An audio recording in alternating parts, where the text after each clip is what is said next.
અમદાવાદમાં ખેડૂતોના અધિકાર માટે કોંગ્રેસની ટ્રેક્ટર યાત્રા। અમદાવાદના શાંતિપુરા ચોકડીથી ગાંધીનગર સુધી કિસાન અધિકાર યાત્રા। તમામ જિલ્લામાંથી 1111 ટ્રેક્ટર સાથે ગાંધીનગર પહોંચવાનો દાવો। દેવા માફી, મફત વીજળી, જમીન અધિગ્રહણ સહિતના મુદ્દે આ રેલીનું આયોજન કરાયું છે। કાયદાને બાજુએ મૂકી ખેડૂતોની જમીન હડપ કરાયાના આક્ષેપો છે। વીજ કંપનીઓની મનમાની સામે ખેડૂતોનો મોરચો।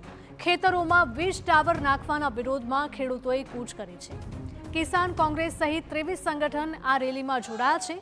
11 કલાકે શાંતિપુરા ચોકડીથી ટ્રેક્ટર યાત્રાની થશે શરૂઆત।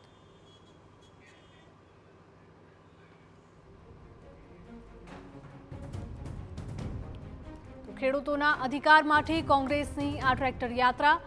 અમદાવાદના શાંતિપુરા ચોકડીથી ગાંધીનગર સુધી કિસાન અધિકાર યાત્રા। તમામ જિલ્લામાંથી 1111 ટ્રેક્ટર સાથે ગાંધીનગર પહોંચવાનો દાવો।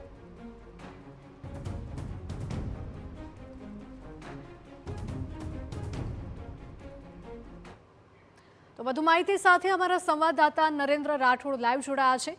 નરેન્દ્ર, ખેડૂતોમાં કેટલો આક્રોશ જોવા મળી રહ્યો છે અને ગાંધીનગર જઈને શું રજૂઆત કરશે, કોને રજૂઆત કરશે?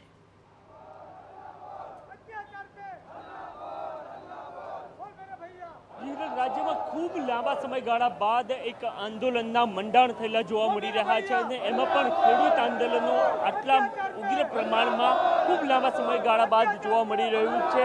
ચાહે સૌરાષ્ટ્ર હોય, દક્ષિણ ગુજરાત હોય કે પછી અન્ય તમામ જગ્યાઓ પરથી અત્યારે હાલ ખેડૂતો અમદાવાદના શાંતિપુરા વિસ્તારમાં આવવાની શરૂઆત થઈ ચૂકી છે અને એ માટેનું સૌથી મોટું જો કારણ હોય, કારણ કે કોંગ્રેસ દ્વારા અગાઉ આ આંદોલનની જાહેરાત તો કરી દેવામાં આવી હતી, પરંતુ સૌથી મહત્વની વાત એ સાબિત થઈ છે કે છેલ્લા કેટલાક સમયગાળાથી રાજકોટ, મોરબી અને સુરેન્દ્રનગર સહિતના વિસ્તારોમાં જે વીજ થાંભલાઓ નાખવામાં આવી રહ્યા છે એને લઈને ખેડૂતોમાં ખૂબ આક્રોશ જોવા મળી રહ્યો છે। ખેડૂતો આપણી સાથે છે, શું કંઈ કહી રહ્યા છે એ ભરતસિંહ, ખૂબ લાંબા સમયગાળા બાદ ખેડૂતો આટલા આક્રમકતા અને એકતા સાથે ગાંધીનગર તરફ કૂચ કરી રહ્યા છે, પરિણામલક્ષી શું કંઈ જોઈ રહ્યા છો? આજે સરકારને કહેવા માંગીએ છીએ કે સ્પ્રિંગ દબાઈ ગઈ છે અને હવે ઉછરીને બહાર આવી છે। હવે આ લડત ભરતસિંહ ઝાલાને ભાજપમાં ભેરવવાથી આ લડતનો અંત નથી। સરકાર વીજ પોલ કંપનીઓને રોકે અને કહેવા માંગીએ છીએ કે વીજ પોલ કંપનીની દાદાગીરી નહીં ચલેગી, નહીં ચલેગી। આંધી આયે યા તूफान, અમારી લડત નહીં રૂકેગી, નહીં રૂકેગી। અમે તમારા માધ્યમથી આજે ભૂપેન્દ્રભાઈ પટેલને રૂબરૂ મળ્યા હતા કે એક રાષ્ટ્ર, એક ઇલેક્શન, તો એક દેશ એક ખેતીની નીતિ બનાવો, વીજ પોલ દીઠ માસિક 30 રૂપિયા ભાડું આપો અને વાયરનું બજાર કિંમતનું 6 ગણો લોક આપો, એ અત્યારની માંગ છે। પરંતુ ઇલેક્ટ્રિસિટી એક્ટ કે પછી ટેલિગ્રાફ એક્ટ આ બધું આની સાથે સંકળાયેલું છે, તો એ નિયમો શું કંઈ કહી રહ્યા છે? બહુ મોટી વાત કરી। ભારતીય સંવિધાનની કલમ 21 તમામ નાગરિકોને જીવન જીવવાનો અધિકાર, કોઈ પણ એક્ટમાં જીવન જીવવાના અધિકારને છીનવી ન લે તો આ વીજ કંપનીની દાદાગીરી અને પોલીસ અને પ્રશાસન ખેડૂતોનો જીવન હકવાનો છીન લીધો છે, તો એના ઉપર ગેરકાયદેસર પ્રવૃત્તિનો રાજ્ય સરકાર ઉપર, પોલીસ ઉપર અને વીજ કંપની ઉપર એફઆઈઆર દાખલ થવી જોઈએ।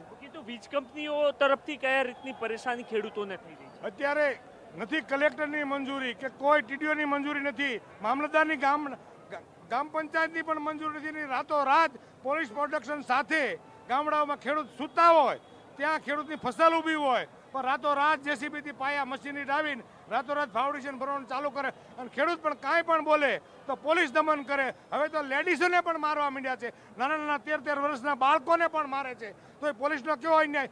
પોલીસ કોની સૂચનાથી કામ કરે છે? આજે સરકાર છે એ આંધળી સરકાર છે, ચાવીથી જ હાલતી સરકાર છે, આ ચાવીથી હાલતી પોલીસ છે। એવું કહે છે ખેડૂતોના હિતમાં નિર્ણય લઈશું। ખેડૂતોના હિતમાં લાઈનમાં લગાડ્યા છે ખેડૂતને, ડીઝલની લાઈન, ખાતર બિયારણની લાઈન, નોટ ખેડૂત આ વર્ષે ખેડૂતને 5 લાખ રૂપિયા વીમો પાસ નો કરી, 35 વર્ષે ખેડૂતોનો વારો આવ્યો 75 વર્ષમાં કે વીમો માફ કરવાનો। આ આંધળી બેરી સરકાર છે, આ લોકો બધા અબૂત છે। એ લોકો ટ્રેક્ટર સાયકલ લઈને જતા હોય, ફોર્ચ્યુનર નીકળે છે ધારાસભ્ય થઈને। આ ફ્રેશ થવાનું મશીન છે, વોશિંગ મશીન છે, ભાજપ સરકારી ગુનેગારોને લઈ જાય છે। ખેડૂતોની મુખ્ય માંગો શું કઈ છે? ખેડૂતોની મુખ્ય માંગણી છે અનાજનો ભાવ મળવો જોઈએ, ખેડૂતોને રસ્તા જે ઉપજ મળવા જોઈએ, એના ભાવ મળવા જોઈએ। ખેડૂતને જે તમામ યોજનાનો લાભ મળવો જોઈએ, કેવા કે જે ગામડાની અંદર જોઈએ છે જે ખાતરના ભાવ, જે ખાતર સસ્તું મળવું જોઈએ, એને બિયારણ સસ્તું મળવું જોઈએ, એને ભાવ સારા મળવો જોઈએ, તો એને શિક્ષણમાં ઉત્તેજન થાય, ભણી શકે, દીકરાઓ ભણે છે. આજે ખેડૂત એવું કરીને જીવે છે, એવું કરીને મરે છે. આજે કોઈ એનું ધ્યાન નથી દોરતા. તો અલગ અલગ જગ્યાઓથી આપ ક્યાંથી આવે છો? મોટી માટલી કાલાવડ તાલુકાનો. મારી બે જ માંગ છે, મોદી અને અમિત શાહ બે જ કરે છે આ વસ્તુ, મોદી અને અમિત શાહ. બાકી અમિત શાહ, અંબાણી અદાણીનો કોઈનો વાંક નથી. મોદી તો અને અમિત ખેડૂતો શાહ. બે મોટા નેતાઓ ઉપર આક્ષેપ કરતા જોવા મળે છે. આપ ક્યાંથી આવે છો? કોંડ ગામથી. ઓકે, આપ શું કઈ માંગ સાથે પહોંચ્યા છે અને આપને શું લાગે છે કે શું કઈ માંગ પૂર્ણ થવી જોઈએ? માંગ પૂર્ણ થવામાં એવું છે કે ખેડૂતોની માંગ હરહંમેશ ક્યારેય જોવામાં આવતી નથી. જ્યારે પણ જોવામાં આવે તો જે આ ઉદ્યોગપતિ છે અથવા તો જે નેતા લોકો છે એ સરકારના, એ લોકોની માંગ ઉપર વધારે ફોકસ કરવામાં આવે છે. તો એની જગ્યાએ ખેડૂત ઉપર ફોકસ કરવાનું ધ્યાન આપવું જોઈએ. તો ખેડૂતોની માંગ પૂર્ણ ના થતી હોવાનો દાવો કરવામાં આવી રહ્યો છે અને એ જ તમામ બાબતોને લઈને અત્યારે હાલ ખેડૂતો પહોંચી રહ્યા છે.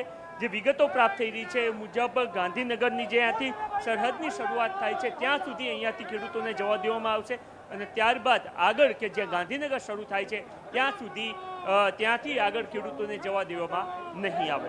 જી બિલકુલ નરેન્દ્ર, માહિતી બદલ આપનો આભાર. તો આપણે જોયું કે ખેડૂતોમાં કેટલો આક્રોશ જોવા મળી રહ્યો છે અને ગાંધીનગર ખાતે જઈ વિરોધ નોંધાવશે.